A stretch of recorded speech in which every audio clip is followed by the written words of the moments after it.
بسم الله الرحمن الرحیم. نن زمونږ د الفقه الميسر 54 نمبر درس دی او هماغه د دې نه مخکې مونږه د ګیرې باره کې درس کړی و چې د چا ګیره ګڼه وي نو هغه به په اودس کې به د دې ګیرې وینځل پوره لازمي دي یا نه دي، ښکته سرمن ته اوبه رسول څنګه دي.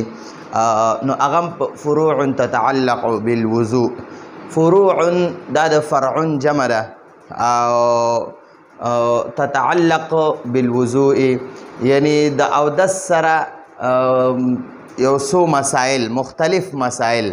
ٹھیک شو جی، چې د اودس سره تعلق وي یعنی مختلف مسائل. د دې نه پس په مونږ وایو د اودس سنت، د اودس فرض مخکې وي، اودس سره لکه مکمل یو شان تړلې شوي خبرې وي. دا اوس پکې مختلف یو څو خبرې پکې مختلف رالی، نو فروع تتعلق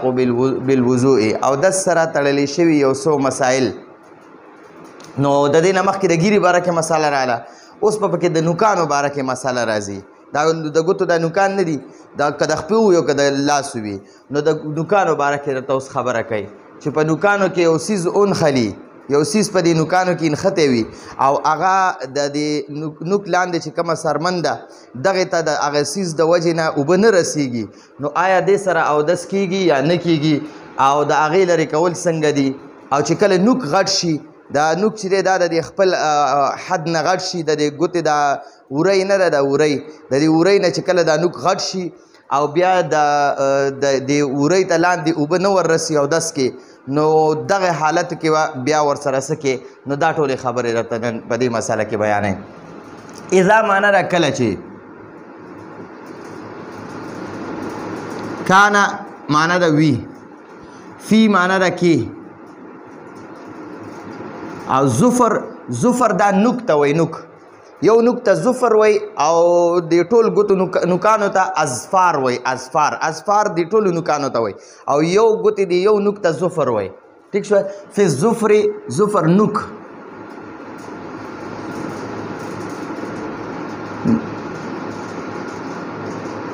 نوک شیء یو سیز یا سسیز،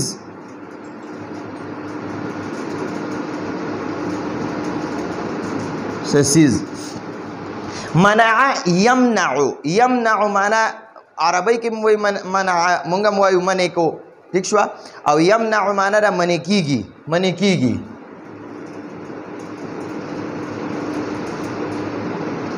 منع کیږي. وصول رسیدل ته وایي، رسیدل.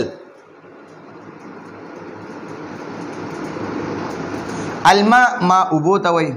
اوبه. ٹھیک شو جی. الا معنا دا پورې یا تا، دواړه معنی کولی شي، پورې یا تا. او بشره، دا بشرت چې دی دا سرمن ته وایي، دا سرمن چې کوم دی دې ته سرمن ته بشرت وایي، سرمن.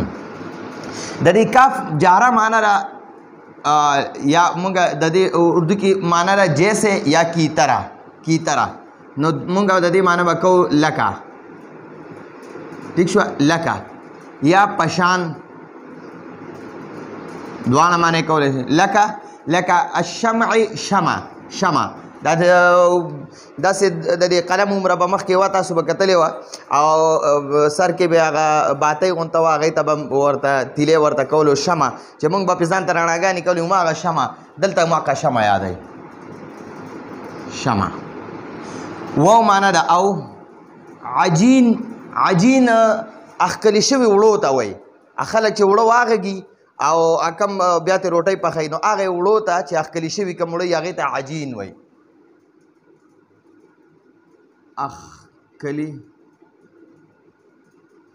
اخکلي شوي وړه. ٹھیک شو جی. نو وجبه معنا دا ضروری ده یا لازمه ده، لازم یا ضروری ده. ازالت معنا ده لرې کول، ازالت معنا ده ختمول، لرې کول یا ختمول. هو معنا دا هغه. ٹھیک شو جی ښه جی ها او دا هم ورسره ووایو واو معنا ده او غسل معنا ده وینځل یو غسل وي یو غسل وي غسل معنا د لامبل غسل معنا چې په غین باندې ضمه وي نو بیا د هغې معنا د لامبل انسان ټول ځان وینځي ټول پوره بدن یعنی اولامبي هغې ته غسل وایي او غسل چې په غین باندې فتحه وي نو دغه غسل وینځلو ته وایي ما معنا د هغه څه هغه سیز یا هغه څه تحت معنا د ښکته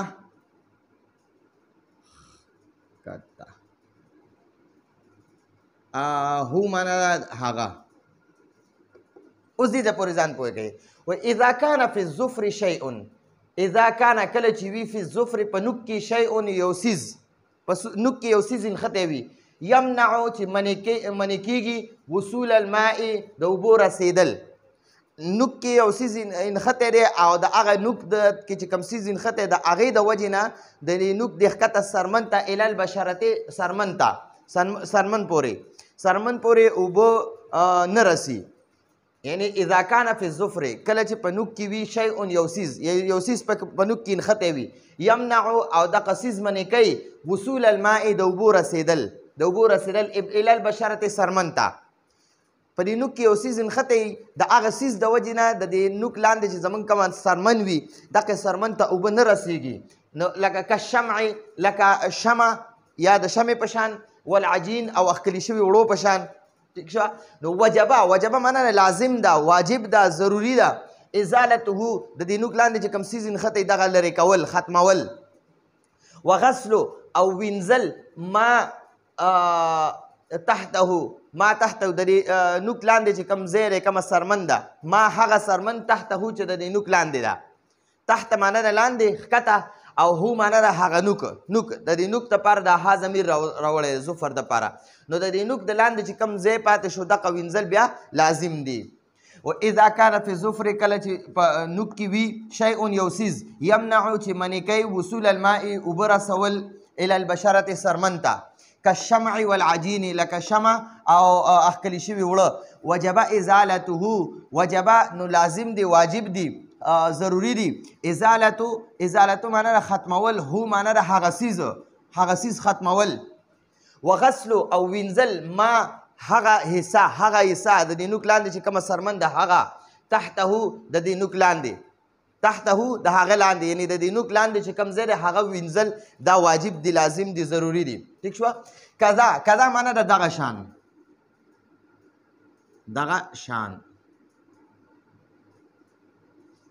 اذا معنا د کله چې دا ګوره دا الفاظ معنی زه بار ځکه لیکم چې دا زمونږ مکمل بس د دې طالبانو مکمل یاد شي ټول عمر دپاره چې به د اذا ورته کله هم راځي چې دته یاد وي طاله معنا د اوږد شو یعنی غټ شو ٹھیک شوه طاله معنا د اوږد شو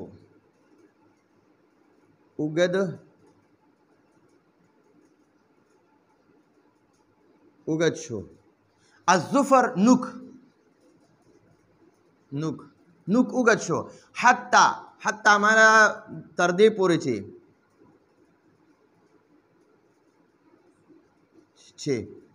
تخطع معنا د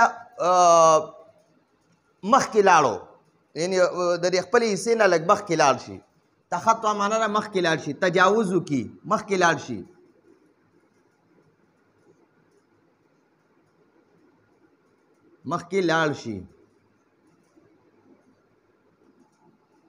الانمله د ګوتې د وری یادوي وری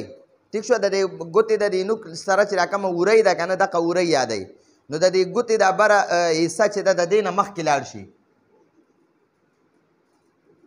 وری د نوک سره چې راکمه لګېدلې وری ده که نه نو دا نوک اوږد شي مخکې لاړ شي دا وری پکې لاندې پټه شي نو بیا د دې نوک لاندې چې کومه سرمن پټه شوه دغې ته اوبه نه رسېږي نو تا ته دغه اوس مسله درته بیانوي که دا دغه شان اذا طال الظفر کله چې نوک اوږد شو حتی تر دې پورې چې تخطع مخکې لاړ شي دا نوک مخکې لاړ شي الانملته د ورۍ نه ورۍ ټیک شو د دې ګوتې دا ورۍ چې نوک لاندې چې کومه دا سرمن د دقې نه وجبه معنا د لازم دي ضروري دي واجب دي لازم یا ضروري وي قلم معنا د کټ د نوک کټ کول نوک کټ کولو ته قلمون وایي قلم نوک کټ کول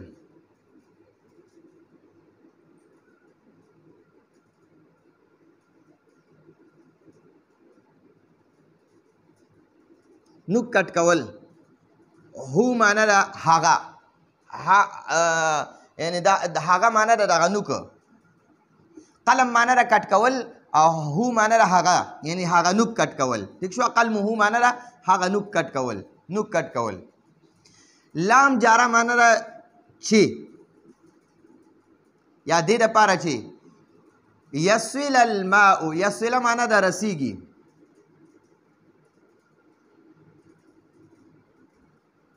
الماء اوبه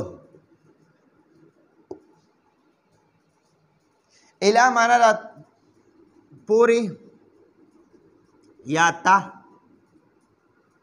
او بشره سرمن حجی دې ته اوس ګورئ کذا دغه شان اذا طال الظفر کله چې نوک اوږد شي حتی تر دې پورې چې تخطوا مخکې لاړ شي الانملتا د ورۍ نه وجبه نو لازم دی یا ضروری دی قلمه د دې نوک کټ کول لیسول الماء دې دپاره چې د دې لام معنا ده دې دپاره چې ٹھیک شوه دې دپاره چې یسول الماء اوبه ورسیږي الی البشرة سرمن ته ٹھیک شوه چې اوبه سرمن ته ورسیږي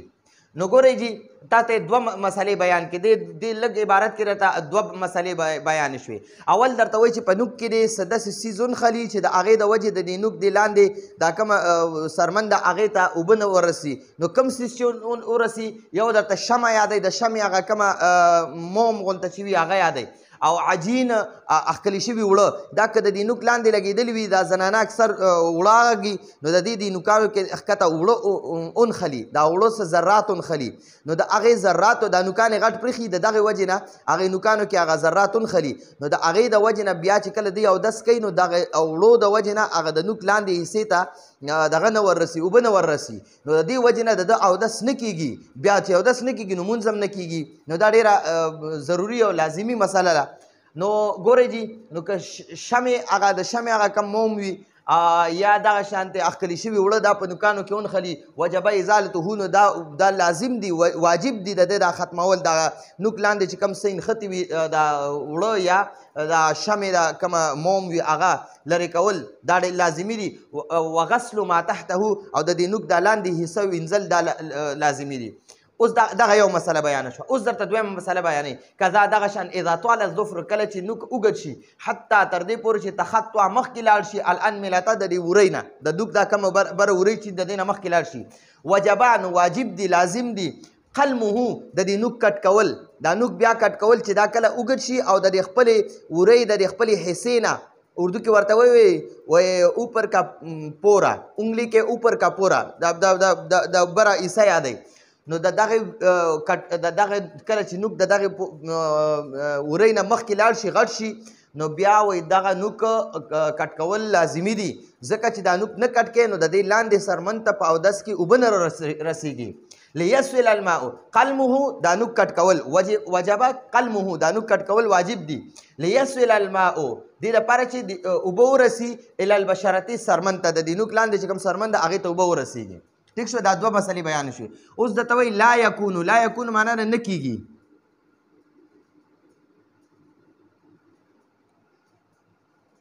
نه وي نه کېږي وسخ خیري ته وایي دې نوکانو کې اکثر خیري ونښلي اخیری چې کوم ونښلي یو خیري ونښلي یو دقه مسله ده او یو چې په نوک کې وړه یا د دغه نه ده شمع د دې هغه موم پکې نوکانو کې ونښلي نو ګوره د دې وړه انښتل یا د موم انښتل دا بیله مسله ده او چې په دې نوکانو کې کم خیرې ونښلي دغه بیله مسله ده نو چې کوړه او یا د شمع هغه موم په دې نوکانو کې دننه اونخته نو دغه سره خو اودس نه کېږي او اله به کېږي چې ته دغه صفا کې او بیا دغه ځایونه ووینځې اودس کې نو بیا به دې اودس وشي او که نه په دې کې خیره اونخلي خیره عام دا د معاشرې دا کم خیره اونخلي دا د انسان د بدن یو حصه ده نو خیره داسې یو څیز دی چې هغه اوبه نه منې کوي هغه خیره اول هغه اوبه جذب کي خپل ځان ته راکاږي او بیا هغه چې کوم اوبه دې ته راښکلي شوي نو هغه اوبه لاندې ښکته سرمنې ته منخلي نو تا ته اوس دقه وایي که چېرته په نوک کې خیره اونخلي ټیک شوه نو بیا وایي دغه دا خیره چې دی دا د اوبه نه منې کوي دا د سرمن ته اوبه رسیږي بیا هم ٹھیک شو نو که خیره اونخته وي نو بهتره خو دا ده چې دغه صفایي وکړي که صفا هم نه شو نو بیا هم دغه سره سرمن ته اوبه رسیږي دغه کې څه مسله نشته او دا خیره دا د انسان د بدن یو حصه ده ته دا لاس پاک ووینځه هلته اودس وکړه او بیا راشه دا ځای لږ کلک کلک ومږه د دې نه به خپل یو خیرې روان شي یو د هغه غونته کې به خیرې غونته به وکړي نو خیرې دا اردو کې ورته میل کوچیل وایي موږ ورته په پښتو کې خیرې وایو خیرې ټیک شوه اکثر دا ماشومانو ته بعض نیم استاد د غصې نه ووایي هلکه خیره نه خیرن مطلب دا یعنی ګنده ګرځې جامې دې څښا دي بدن دې ټول څښا دی مخ ته ډېرې وینځلې نو دقه څښا یادی جي نه کېږي وسخ الظفر وسخ خیرې ته وایي خیرې الظفر نوک او معنا ده یا خور دا د مارغانو غولو ته یا د مچۍ نه دي د مچۍ غول شو یا دغه شانتې د مچ غول شو د کیرړې نه دی کیرړې هغه اوږده اوږده بریتې وي او د شپې داسې نری غونته کې اواز هم کوي اکثر د خلکو د کپړې مپړې خوري نو دقه ته دغه برغوس وایي برغوس ټیک شوه کیرړي ته برغوس وایي او خور چې دی خور نو د دقه وړو وړو څیزونو دی غولو ته وایي ټیک شوه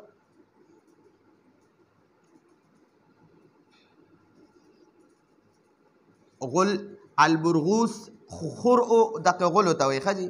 برغوس کیرړي ته وایي کیرړې مونږ ورته کیرړې وایو او نور چې زمونږ پښتانه ور د هر چا خپله ژبه ده نو څوک ورته یو څیز وایي څوک کیرړې یا دونه ورکوټې غونته د ملخ په شانتې وي د ماسخوتنې اکثر دا چغې وخي نری نری کمرو کې هم داسې یو قسم اواز غونته کې کوي مانعا معنا ده منع کېدل من معنا ده نه اردو کې وایي سه وصول معنا ده رسیدل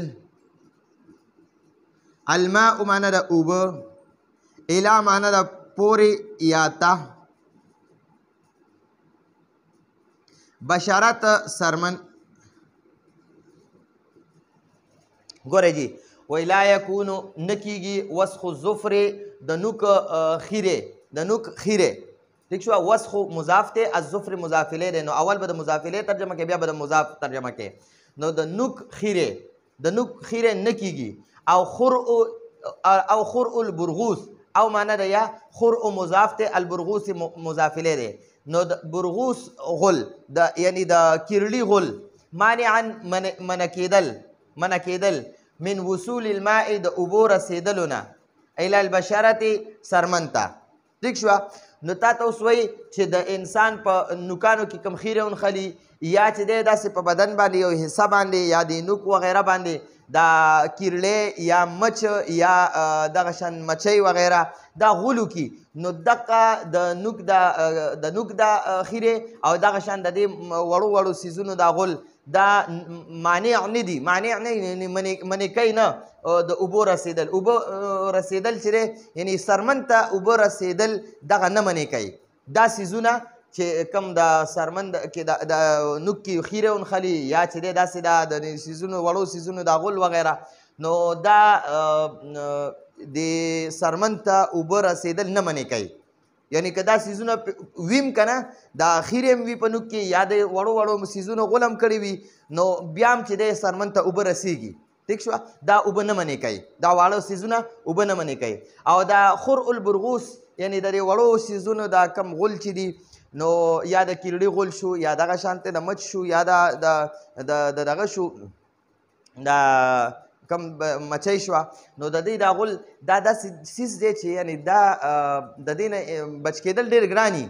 ټیک شو. په معاشره کې عام د دې نه سړی نه بچ کېږي، خامخا یو ځای باندې کښېني بس خپله ګندګي وکړي نو د هغې نه بچ کېدل ګران وي. او دغه شان په نوکانو کې هم خامخا چې نوک غټ شي خامخا په هغې کې خیرې جمع کېږي. چې یو مونځ لري اودس وکړو هغه دې صفا کړه نو بس اخو صفا شو، چې بل مونځ ته اودس کوې نو هغې کې به بیا خیرې نښتي. نو ګورئ بیا هم وایي چې خیرې په نوکانو کې اونخلي نو بیا هم ګورئ اودس کېږي. خو که په نوکانو کې وړه یا د شمې هغه موم اونخته نو ګوره بیا مونځ نه کېږي. ټیک شوه. اودس نه کېږي. چې اودس نه کېږي بیا یعنې واضح خبره بیا مونځ هم نه کېږي. نو دغه خبره راته په دې عبارت کې وکړه. اذا کان فی الظفر شیء، کله چې په نوک کې یو څیز وي یمنع چې منې کوي وصول الماء د اوبو رسېدل الی البشرة سرمن ته کالشمع لکه شمع والعجین او ښکلي شوي وړه نو وجبه واجب دی لازم دی ضروري دی ازالته د دغه څیز لرې کول د دغه څیز ختمول وغسل او وینځل ما هغه حصه تحته چې د دې نوک لاندې ده هغه حصه وینځل لازمي دي واجب دي چې کوم د دې نوک لاندې ده. کذا دغه شان اذا طال الظفر کله چې طال الظفر نوک غټ شي حتی تر دې پورې چې تخطع مخکې لاړ شي الانملته د دې وری نه یعنې نوک چې غټ شي خامخا د وری پکې لاندې پټه شي نو دغه راته یادوي چې مخکې لاړ شي. وجبه نو ضروري دي یا لازم دي قلمه د دې نوک کټ کول لیصل الماء دې دپاره چې اوبه ورسي الی البشرة سرمن ته. ٹھیک شو. لا یکونو نکیږي وسخ الظفر د نوک هغه خیره او خرء البرغوس یا د کیرلی غل مانعا مانع نکیږي یعنی نه مانع کیږي خیره او د کیرلی غل دا مانع کیږي نه منع کون کې نه دی من وصول الماء د اوبو رسیدل الی البشرة سرمن ته. ٹھیک شو. نو دا زمونږ د نن ورځې درس و. راتلونکي درس پر اجازت غواړو. هذا هو المرام والله اعلم بحقیقة الكلام.